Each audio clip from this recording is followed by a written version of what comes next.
SPN9 news. SPN9 news में आपका स्वागत है।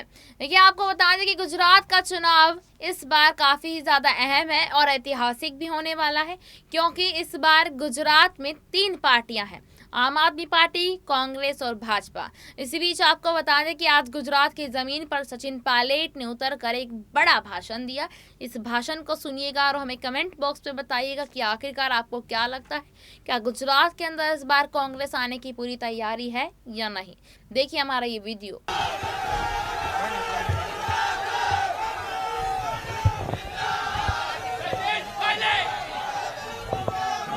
कांग्रेस पार्टी के हमारे लोकप्रिय उम्मीदवार धर्मेंद्र पटेल जी, अरविंद चौहान साहब, दिनेश जी, राजू भाई देसाई साहब, सेंगल साहब, राजस्थान से मेरे साथ आए हमारे सम्मानीय विधायक सुरेश मोदी जी, मंच पर उपस्थित सभी नेतागण, साथियों, एक बार फिर गुजरात के लोगों को, आप सब लोगों को आने वाले 5 साल का भविष्य तय करना है।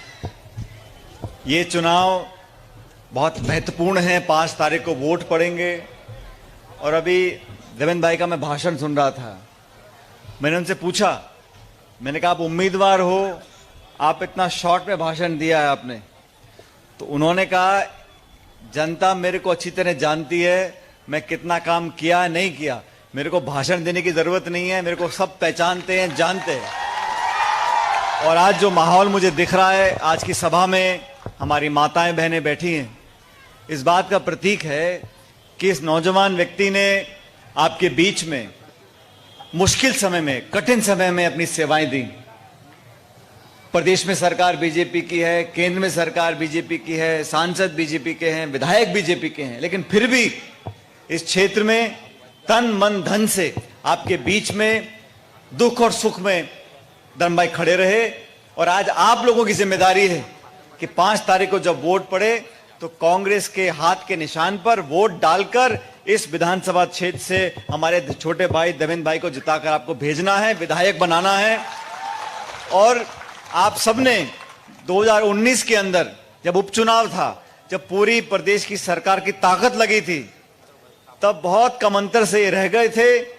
2,500-3 हजार वोट ऊपर नीचे होता तो आज ये विधायक बनते। लेकिन मैं जानता हूं आज यहां जो माहौल मुझे देखने को मिल रहा है कि 8 दिसंबर को गिनती होगी। जो पिछली बार कमी रह गई थी, उस कमी को सूद समेत पूरा कर कर भारी बहुमत के साथ यहां से आप इनको जिताकर भेजिए।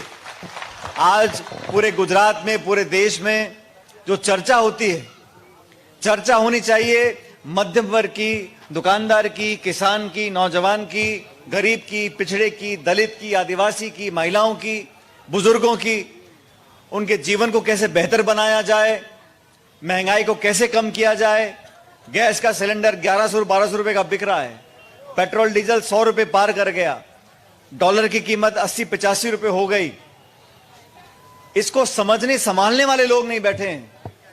दिल्ली में, गांधीनगर में जिन लोगों को सत्ता की चाबी दी है, वो सिर्फ प्रचार कर कर, माहौल बनाकर, विज्ञापन छापकर, व्हाट्सएप भेजकर लोगों को प्रभावित करना चाहते हैं। आज चुनाव होना चाहिए, प्रदेश और देश के अंदर निवेश हो, रोजगार लगे, उद्योग लगे, लोगों को आगे बढ़ने का मौका मिले। लेकिन कुछ लोग चाहते हैं कि चुनाव इन मुद्दों से हट जाए। किस नेता ने किस नेता को क्या बोल दिया, मेरे स्वाभिमान को चोट लग गई, मेरे को अपशब्द बोल दिए, मेरे को भुला भरा बोल दिया। अरे छोड़ो सबको, आप तो बताओ इस देश में, प्रदेश में महंगाई कब कम होगी। हमारे लाखों बच्चे कुपोषण से मर जाते हैं। हमारे गरीबों को, मध्यम वर्ग के लोगों को, छोटी मोटी दुकान चलाने वाले लोगों को जीएसटी की मार पड़ी है, नोटबंदी यहां पर कर दी। प्रदेश में 27 साल से एक पार्टी का राज रहा। और अगर भाजपा की सरकार से सब लोग खुश होते तो पूरे मंत्रिमंडल को बदल दिया, मुख्यमंत्री को बदल दिया।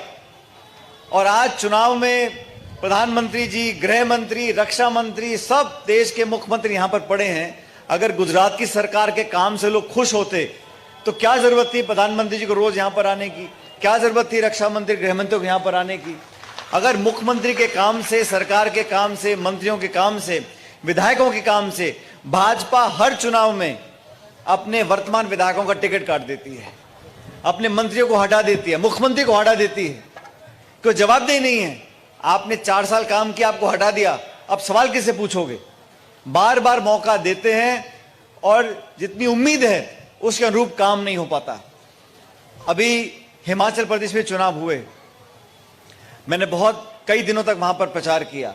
वहां पर बड़े अच्छे बहुमत के साथ हमारी सरकार बनने वाली है। और गुजरात के अंदर भी ये जो मर्जी प्रचार कर लें, लेकिन कांग्रेस पार्टी का कार्यकर्ता एक एक वार्ड, एक एक तालुका, एक एक पंचायत, एक एक गांव में मौजूद है और मजबूती के साथ हम चुनाव लड़ रहे हैं। ये विधानसभा चुनाव गुजरात की तकदीर को तय करने वाले हैं। और जिस हिम्मत से धर्मेंद्र भाई ने आपके बीच में काम किया, एक आपका बेटा भतीजा बनकर आपके दुख सुख में शामिल रहे, एक समर्पित कार्यकर्ता के रूप में आपके बीच में काम किया, मैं समझता हूं कि 36 कौम के लोग, हर जाति बिरादरी के लोग आपको आशीर्वाद देना चाहते हैं, आपको विधायक बनाना चाहते हैं। और मैं ऐसा मानता हूं कि जब 8 तारीख को गिनती होगी तो सबसे पहला और सबसे मजबूत विजयी जो होगा वो हमारा धर्मेंद्र भाई पटेल होगा यहां से, मैं ऐसा मानता हूं। और मैं तो हिमाचल प्रदेश में प्रचार कर रहा था, कल मैं राजस्थान में था। आप जानते हो राहुल गांधी जी की यात्रा चल पड़ी है पूरे देश के अंदर, और जिन मुद्दे को लेकर राहुल गांधी जी यात्रा निकले हैं, बहुत लोगों को परेशानी हो रही है। अच्छा, आप लोग मुझे बताओ, राहुल गांधी जी 3 महीने से पैदल चल रहे हैं, उन्होंने कभी किसी को गाली दी, किसी पे आरोप लगाया, किसी को बुला भरा कहा? वो सिर्फ किसान से, मछुआरों से, गरीब लोगों से, सैनिकों से, महिलाओं से, बच्चों से, सब लोगों से मिल रहे हैं, उनकी बात को सुन रहे हैं और कहते हैं कि इस देश में संस्थाओं को मजबूत करना है, जमहूरियत को, लोकतंत्र को, प्रजातंत्र को मजबूत करना है, जनता की जवाबदेही सरकार को देनी चाहिए, गरीबी कम हो, कुपोषण कम हो, रोजगार लगे, महंगाई कम हो, इस मुद्दे को लेकर। और देश में जो एक प्यार, मोहब्बत, भाईचारा, अपनापन था वो बरकरार रहे, इस मुद्दे को लेकर वो यात्रा निकल रही है। लेकिन भाजपा के साथियों को बहुत परेशानी है, वो बहुत विचलित हो रहे हैं क्योंकि लाखों लोग इस यात्रा से जुड़ रहे हैं और राजस्थान में यात्रा आने वाली है 2-3 दिन के बाद। लेकिन मैं आपके बीच में आज वोट मांगने के लिए आया हूं और मुझे लगता है कि आप सब पहले से मन बनाए बैठे हो। अभी जैसा धर्मेंद्र भाई बोल रहे थे, प्रधानमंत्री जी भी आएंगे, अभी 2-4 मंत्री पहले भी आ गए, और लोग भी आएंगे, लेकिन आप लोगों को न्याय के तराजू में दोनों तीनों उम्मीदवारों को तोलना है और अपनी कृपा करके अपनी वोट जाहिर ना करें, अपनी वोट खराब ना करें। आप उस व्यक्ति को वोट दें जो जीत कर आपकी सेवा करने के लिए तैयार हो।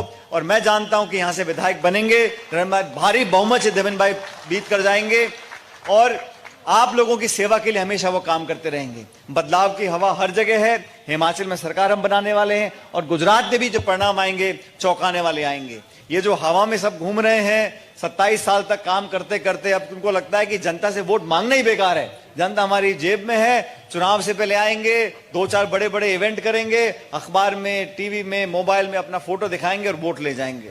लेकिन जो काम करेगा, जो त्याग तपस्या से, समर्पित भाव से, ईमानदारी से लोगों के बीच में रहेगा, उस व्यक्ति को जनता चुनकर भेजती है। इसलिए मैं आपसे पुनः निवेदन करना चाहता हूं कि 5 तारीख को मतदान होगा। सुबह सुबह उठकर किसी के बहकावे में, किसी के लालच में, किसी के दबाव में नहीं आना, अपने मन की आवाज को सुनना है और जो व्यक्ति आपके बीच में निस्वार्थ भाव से काम कर रहा है उसको अपना आशीर्वाद देकर वोट डालकर जिताना है। मैं आपसे अपील करता हूं।